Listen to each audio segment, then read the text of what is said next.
In August 2009, British newspapers were reporting that both doctors and nurses were refusing to take the vaccination against swine flu.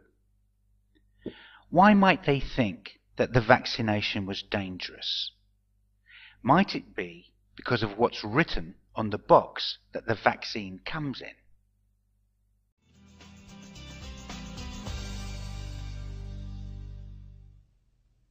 This will likely become one of the most important segments we ever do on Know the Cause. Why? Because you're inquiring. You want to know of this show, should I or should I not expose my family or myself to this swine flu? Joining me right now is Dr. Roby Mitchell, who has a PhD degree and an MD degree, who's really studied this. Dr. Mitchell, welcome and thank you. And you're going to read us from the package insert. I'm going to read you the retraction that I made once I actually read the package insert, because I had told this group of nurses that were asking me should they get the swine flu. I said, yes, you should, because you are going to be around immunocompromised people and you should be protected. Then I read this package insert and I had to send out a retraction so that they would have informed consent. And the first thing I told them, so look at, it says in that package insert, it says 4 to 9-year-olds have to get 2 injections. So when you read through that package insert and you run down this long list of symptoms, some of which are neurological that we'll go through, you got to think, do I want my 4 to 9-year-old to do this twice, right? And then you got to expose them to the regular flu vaccine also. It also lists Guillame Barre as a possible side effect. This is a paralyzing potential fatal nerve disease that was seen with the swine flu vaccine in 1976. Nerve damage can be permanent, right? Now, this is a result of a compromised immune system. People had compromised immune system back in 1976. It's a lot worse today. In one section, it says that results from a trial with one vaccine can't be judged to use the safety of a similar one, but different vaccine. But now on this package insert, it's giving you all the possible problems that will happen with the regular flu vaccine, because we haven't tested the H1N1 to know exactly what's going to happen. So they tell you that you can't depend on that kind of testing, but here they're telling you that this is what we want to depend on.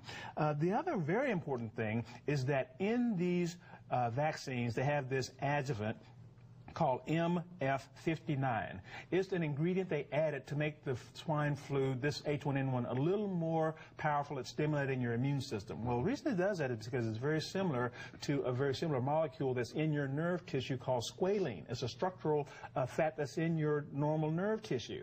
Now, if we give this adjuvant, right, inject it into your body and your immune system gets sensitized to that, right, then what if it looks over and sees that squalene in your nerve tissue? Attack that too. Goes and attack that. We got an autoimmune disease. I think this is probably where the Guillame Barre comes from.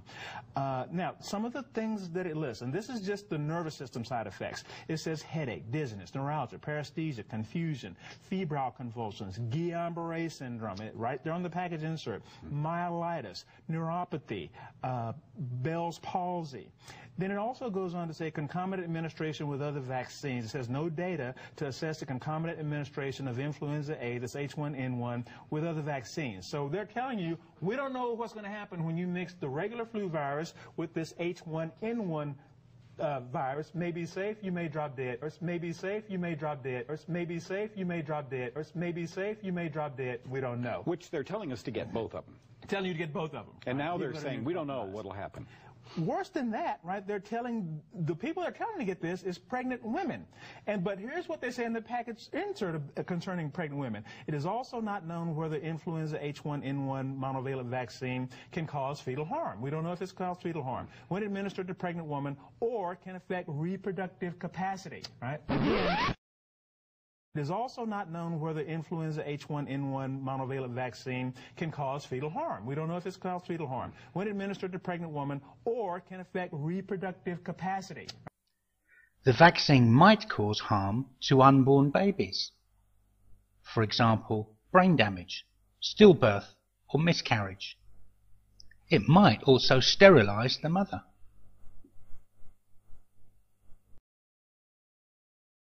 Again, people are being used as human guinea pigs. People are being used as human guinea pigs. This is what we call a phase 4 drug trial, right? To see what happens when we inject this stuff or give this stuff to normal people. Safety and effectiveness in pediatric subjects below the age of 4 have not been established. Again, I'm reading verbatim from the package insert. The 5 ml multi-dose vial contains thimerasol, a mercury derivative, added as a preservative. Each 0.5 ml dose from the multi-dose vial contains 25 micrograms of mercury. Now, we're telling pregnant women, stay away from fish, stay away from fish, stay away from fish. Why? Because it has mercury. What's wrong with mercury? It's immunotoxic, it's cardiotoxic, it's thyrotoxic, right? And when you expose people to mercury, they get problems. Would you take this injection, Dr. Mitchell? Would not, right? And I would not even in the first place, but again, I did recommend it for these women who are nurses until I read this. See, this... Bottom line, it says this stuff doesn't work. Specific levels haven't been shown to prevent viral influenza. It says that right on the package insert. Amazing. Amazing. So it says right on the label that the vaccine doesn't work. And it also says right on the label that the side effects of this vaccine are fever, fatigue, muscle ache, and joint ache. But these are pretty much the same symptoms as flu. So, if you took this vaccine that doesn't work, you could suffer flu-like symptoms twice. The first time as side effects from taking the vaccine, and the second time from catching the flu that the vaccine that didn't work failed to protect you from.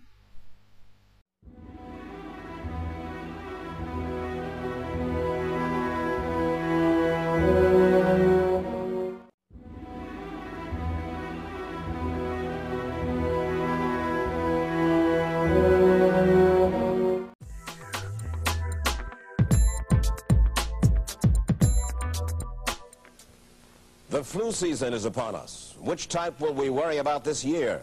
And what kind of shots will we be told to take? Remember the swine flu scare of 1976? That was the year the U.S. government told us all that swine flu could turn out to be a killer that could spread across the nation. And Washington decided that every man, woman, and child in the nation should get a shot to prevent a nationwide outbreak, a pandemic. Well, 46 million of us obediently took the shot. And now 4,000 Americans are claiming damages from Uncle Sam amounting to $3.5 billion because of what happened when they took that shot. By far the greatest number of the claims, 2/3 of them, are for neurological damage or even death, allegedly triggered by the flu shot. We pick up the story back in 1976 when the threat posed by the swine flu virus seemed very real indeed. This virus was the cause of a pandemic in 1918 and 1919 that resulted in over 500,000 deaths in the United States, as well as 20 million deaths around the world. See how easy it is to... Thus, the U.S. government's publicity machine was cranked into action to urge all America to protect itself against the swine flu menace. Influenza is serious business. During major flu epidemics, millions of people are sick and thousands die. Well, this year you can get protection. The vaccines are safe, easy to take, and they can protect you against flu. So roll up your sleeve. Protect yourself. One of those who did roll up her sleeve was Judy Roberts. She was perfectly healthy, an active woman, when in November of 1976, she took her shot. 2 weeks later, she says, she began to feel a numbness starting up her legs. I joked about it at that time. I said I'll be numb to the knees by Friday if this keeps up. By the following week, I was totally paralyzed. So completely paralyzed, in fact, that they had to operate on her to enable her to breathe. And for 6 months, Judy Roberts was a quadriplegic. The diagnosis? A neurological disorder called Guillame Barre syndrome, GBS for short. These neurological diseases are little understood. They affect people in different ways. As you can see in these home movies taken by a friend, Judy Roberts' paralysis confined her mostly to a wheelchair for over a year. But this disease can even kill. Indeed, there are 300 claims now pending from the families of GBS victims who died.